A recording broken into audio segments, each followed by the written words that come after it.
Hey guys, so today I'm going to talk about type reading and the body language of different types.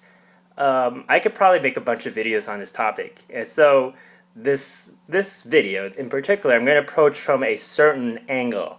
And I'll tell you what this angle is. So types, they have, I notice each type, they have a certain way of expressing their eyes, expressing their face, and also their body language. And what happens is that I could break it down to specific things about the types, these very specific details. But the way I primarily read type is the kind of energy they give off. So this may sound like, whoa, energy, whoa. But actually, basically this energy can be broken down to these very specific things, but it's just kind of like a gestalt picture. So when I first meet somebody, I could kind of figure out what their type is from this gestalt. And this is gestalt, which is this energy, could be broken down later into these very specific things. But it feels like an energy. That's how it's like. So I think it's like my unconscious, like picking up, because it has a data bank of how all these types are like, and it just picks up how these types come across. And my favorite way to do this is to see how they interact in groups, how they interact with one another, to see how the types do this. So I'll give you an example. So I'm sitting with an INTJ and two INFJs. So the INTJs here, there's two INFJs over here. I'm facing the INTJ. When we're talking with one another, it's as if the energy is a bit more concentrated.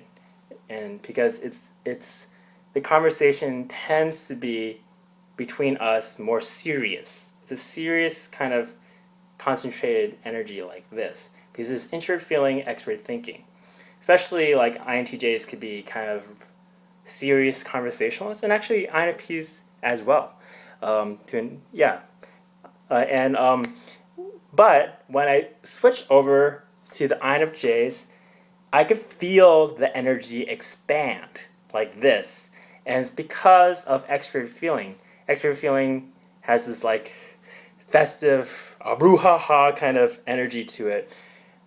Not necessarily with every INFJ, because INFJs who, when they're expressing their extrovert feeling, they come off this way. This is, you feel it expand, and when I come back to the INTJ, the energy shrinks back again to this. So it's very interesting. And I'll give you another example. So I'm at a party, and there's these two INTJs talking to each other. It's kind of funny because they have the same structure and build. INTJs come in all shapes and sizes, but these two happen to have the same structure and build. That doesn't have to do with type. But because they're INTJs and have the same kind of body, they're expressing themselves the same way. So it's like they have like a more imposing kind of body, because it's just a stronger kind of body, stronger build, and they move their arms in kind of like this boxy way like this. And you could talk, one INTJ is like this and he's talking like this, and the other INTJ is like this and he's talking like this. I think expert thinking kind of creates more boxier, squarer kind of movements.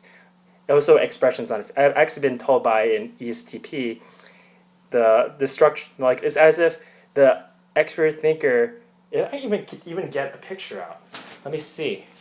But if you look at these expert thinkers, they actually have square, like, it's as if this is an ESTP, right? And this is the ENTJ. It's as if they try to get their faces into kind of squarer kind of format, I guess. But anyway, these two INTJs are talking to each other, and they're like this, and the other one's like this, and then and the energy, I notice again, it's this concentrated, focused, serious kind of energy, because they're having this, this INTJ serious conversation about esoteric stuff, which a lot of INTJs like to talk about, like esoteric Eastern kind of philosophy. And anyway, but then these ISFJs and INFJs come into the conversation. It's like each function brings something to the table, but it's like we do it unconsciously. It's not like the ISFJs and INFJs think, oh, I have extra feeling, I have to bring this out. It's more like a subconscious kind of thing. Like they subconsciously see this conversation as being too serious. So these so when they come in, it's as if the energy feels like this. It's as if they're doing this. Like they're throwing in these kind of this funny and silly kind of energy, and they're messing up the dynamic, and you could feel that the dynamic changed from this thing to this, the extra feeling just ruining it. And you could see the INTJs turn around, like they're just like, what are you doing to our conversation? And then the ISFJs and INFJs are just having like this good time, and I'm just observing. I don't destroy the dynamic because when I did talk to the two INTJs, I don't, and it's because I actually have this FI and I kind of value the way they talk. So, but anyway, so it's funny. Actually, ESFPs are similar. People think that they're very fun-loving. They are actually fun-loving people. But when you sit down and talk with them, they can be rather serious. They're they can be very serious people, and serious and kind of judgmental. And they're kind of like INTJs a little bit. But anyway, so so I organize MBTI groups, and the fun thing about it is being able to see the types and how they interact. And sometimes the same types happen to sit next to each other, sometimes intentionally because we get them to sit next to each other, they want to sit next to each other.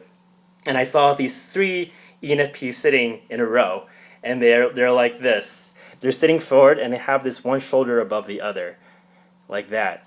And extrovert intuiting dominants, they have kind of a loosier, goosier kind of body posture. Like when ENTPs sit, they're just like this, and you also, like when you talk with ENFPs, they're just like loosey goosey. And then and when I turn and I look at the INFP, so this is including me, the other side of the circle is INFPs, and we're all like sitting back like this, and it looks like we're just sitting back and absorbing so the energy is this absorbing kind of energy. We're just taking in everything and processing, and so it's different. And it's our body posture is actually, INFPs often have very straight body posture, or it's more rigid than someone who's an extrovert intuiting dominant. I carry myself straight up, and it's the same ESTP I mentioned before. She told me basically I change from position to position. So when I'm talking, so I'm like this, then I switch to this, then I switch to this. So it's more static. So it's more it's more straight, right? And whereas like with like extrovert intuiting dominants, they're loosey goosey, and expert sensing dominants, they need to move all the time. They need to move around. They need to get going. So it's different from how I carry myself. And again, I want to kind of emphasize the energy point, because even though you could break it down to these very specific things like the body posture and how, but if you can almost feel it like an energy. Like I present a certain kind of energy when I'm talking to people, and then they're presenting a different kind of energy, and you can see how it jives or it doesn't jive. So it's just very interesting to see. Another thing is all types use all 8 functions, and this is something I'm going to talk about later, is that I could observe all 8 functions in every single type, because I study socionics, and I could observe, I know how the functions kind of come across, and I could see all 8 play out. How I know it's a specific type is because it's about the way it plays out. So every function plays out a certain kind of way in each type, and something I can talk about in another video. But here's an example. So extrovert feeling comes off, when you take a picture of them, comes off as big smiles, right? There's this big mystery to me because of when I look at pictures of ENFPs and ESFPs, they also have big smiles as well, even though they're introvert feeling types, and I wonder why. It's because they are they have extrovert feeling as demonstrative in socionics. So it's not a valued function, but it's a very strong function. So I'll show you what I mean by this. So you have your typical extrovert feeling dominant types. You have your ESFJ, lovely extrovert feelers over here, and then you have your ENFJs, your lovely extrovert feeling dominants here, big smiles, and then you have ENFPs, big smiles as well. ESFPs, big smiles as well. I think it's because of the extrovert feeling. And I notice even like at a party, their extrovert feeling strong. They're very aware of the social dynamic and they're very conscious of it, and they know how to play with it. They know how to interact with people. So what? Okay, so say like someone is expressing themselves in a certain way. The ENFP and ESFP would have like the appropriate mirroring reaction, which they might hold a smile or hold an expression, and that's actually extrovert feeling. It holds an expression, and sometimes I actually confuse them with the extrovert feeling dominance, but they're using extrovert feeling as demonstrative, and it's interesting to see. So that's that. And again, with the how all 8 functions are played out in every single type, you could see how extrovert feeling is like in INFPs and ISFPs. We're called extrovert feeling opposing. So it's like when we're at a party, oftentimes you can see this very festive energy because that's extrovert feeling, and we could just kind of shut it off. So there's this energy between people, and then when there's an INFP or ISFP there, you see it kind of, they're walking in and they're kind of shutting it off. And that's the thing about the opposing function. It's like an energy you could feel, and they're just doing that. We still could use extrovert feeling. I know the ESFP I interviewed, Tristan, he mentioned about how when we're around people we're familiar with, we could be pretty goofy and silly. And actually, like even in groups, we could put that on, but it's not a valued function. It's like kind of so just to let you know. Again, so like my mom's an ESFJ, my sister's an INTP. My sister's an INTP. She values extrovert feeling. So just to let you know, my dad and I, my dad's an INTJ, I'm an INFP. We have this serious conversation, and we use extrovert thinking when we communicate.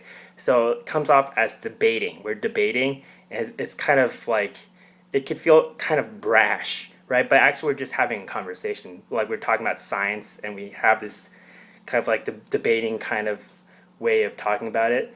And my mom and my sister is like, hey, lighten up. It's like, why are you guys yelling at each other? But we're not yelling at each other. It's like, my dad and I are like, hey, we're just having a conversation. This is how we converse. So that's that.